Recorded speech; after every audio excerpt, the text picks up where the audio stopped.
क्या वाकई हजारों साल पहले मंदिर इसी वजह से बनाए गए थे? आखिर मंदिर बनाने की वजह क्या रही होगी? हमें क्यों आवश्यकता पड़ी होगी मंदिरों की? क्यों हमारे इतिहास में ऐसे ऐसे मंदिर बनाए गए जिन्हें बनाने में दशकों लग गए थे? दोस्तों, डिवाइन पावर को और इंटेंसिफाई रूप में पाने के लिए मंदिर बनाए गए। इसे यूं समझिए, जिस तरह साउंड वेव्स को कैच करने के लिए सेलफोन चाहिए, ठीक उसी तरह डिवाइन पावर को उसकी नेचुरल इंटेंसिटी में कैच करने के लिए चाहिए एक पावरफुल टूल, जो है मंदिर। एक तरह से यूं समझिए, कॉस्मिक कनेक्शन के लिए बनाए गए पावरफुल टूल है मंदिर। ये एक पॉसिबिलिटी है उस डायमेंशन को छूने की जिससे हम इंसान बने, ये संसार बना, ये ब्रह्मांड बना। और ब्रह्मांड में दूसरे आयामों से कनेक्शन बैठाने के लिए हमारे पूर्वजों ने न सिर्फ मंदिरों में डिवाइन स्ट्रक्चर स्थापित किए, बल्कि उन्हें कॉन्सिक्रेट यानी प्राण प्रतिष्ठित भी किया। प्राण प्रतिष्ठा मतलब मूर्तियों में जान आ जाना नहीं होता है दोस्तों, ये प्राण एनर्जी की तरह प्रतिष्ठित किए जाते हैं। जी हाँ, मूर्तियों को एनर्जाइज किया जाता है, और जब हम उन मूर्तियों के सामने बैठते हैं तो हमें वो एनर्जी महसूस होती है। हमें परेशानी का हल मिलता है, हमारा दुख दूर होता है और हम खुद को भगवान से जोड़ते हैं। ये सिर्फ उन डिवाइन एनर्जीज की वजह से होता है दोस्तों। ये एनर्जी आपका सिस्टम जब कैच करता है तो आपकी एनर्जी बॉडी अलाइंड होती है और आप पॉजिटिव फील करते हैं। जैसे हमें अलग अलग लोगों से पॉजिटिव और नेगेटिव वाइब्स मिलती हैं। देखिए दोस्तों, एनर्जी जो है वो आपके थॉट प्रोसेस से ड्राइव होती है और सामने वाला वही महसूस करता है। ठीक उसी तरह जब हम प्राचीन मंदिरों में जाते हैं तो हमें वहाँ की पॉजिटिव वाइब्स महसूस होती है। अगर आप अपनी एनर्जी के प्रति सेंसिटिव होंगे तो आप ये जरूर महसूस कर पाएंगे।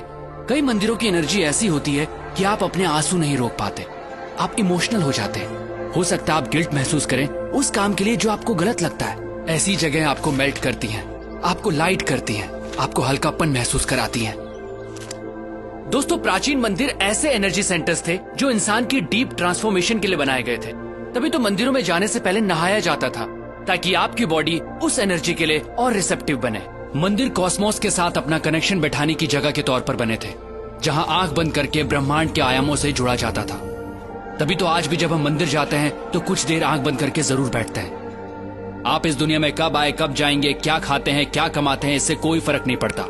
आपको जीवन में कभी न कभी सोर्स ऑफ क्रिएशन से जुड़ने की जरूरत जरूर महसूस होगी।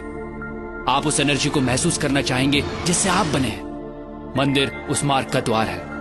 हम ये नहीं कहते कि सिर्फ मंदिर जाकर ये संभव है दोस्तों। अगर आपके घर में मंदिर जैसा एनवायरनमेंट है, कॉन्सिक्रेटेड मूर्ति है, तो आप कॉस्मोस के साथ अपने कनेक्शन को और स्ट्रॉन्ग कर सकते हैं। हमें जितना हो सके इस एनर्जी के पास रहना चाहिए, प्राण प्रतिष्ठित स्थानों पर जाना चाहिए। खासकर 14 साल से कम उम्र वाले बच्चे अगर कॉन्सिक्रेटेड स्पेसेस पर रेगुलरली जाते हैं तो उनकी एडोलेसेंस प्रॉब्लम्स बहुत हद तक अपने आप रिजॉल्व हो जाती हैं। दोस्तों, मंदिर या कहिए कॉन्सिक्रेटेड स्पेसेस उस डायमेंशन से जुड़ने का द्वार है जहां से हमारी उत्पत्ति हुई है। ये एक तरह की टेक्नोलॉजी है जिससे हमारा एनर्जी सिस्टम ऐसे अलाइंड होता है कि हमारा जीवन को देखने का नजरिया ही बदल जाता है। तो अगली बार जब भी किसी मंदिर में जाएं तो वहां की प्राण प्रतिष्ठित मूर्ति और उस कॉन्सिक्रेटेड स्पेस की एनर्जी को अपनी एनर्जी सिस्टम से एक होता जरूर महसूस कीजिएगा। दोस्तों, सनातन धर्म सिर्फ धर्म नहीं है, ये एक सोच है, ये एक साइंस है जिसे हजारों साल पहले इवॉल्व किया गया था, जो इंसान को अपग्रेड करती है और आज भी ये उतनी ही एप्लीकेबल है। दोस्तों, इस मॉडर्न युग में हम बाहरी तौर पर बहुत बदल चुके हैं, लेकिन हमारे अंदर इंसान अब भी वही है और आज भी सनातन प्रैक्टिसेस और साइंस हमें अपग्रेड करने के लिए उतनी ही एप्लीकेबल हैं। सनातन सोच के माध्यम से मैं ऐसी ही चीजें, ऐसी ही साइंस आप तक पहुंचाता रहूंगा। दोस्तों, अगर आपके दिमाग में भी ऐसी ही कुछ प्रैक्टिसेस हैं, साइंस हैं, तो आप मुझसे जरूर शेयर कीजिएगा, क्योंकि हमें लगता है इस वक्त वर्तमान में सनातन सोच की आवश्यकता है, क्योंकि यही हमारा भूत है और यही हमारा भविष्य। प्रणाम।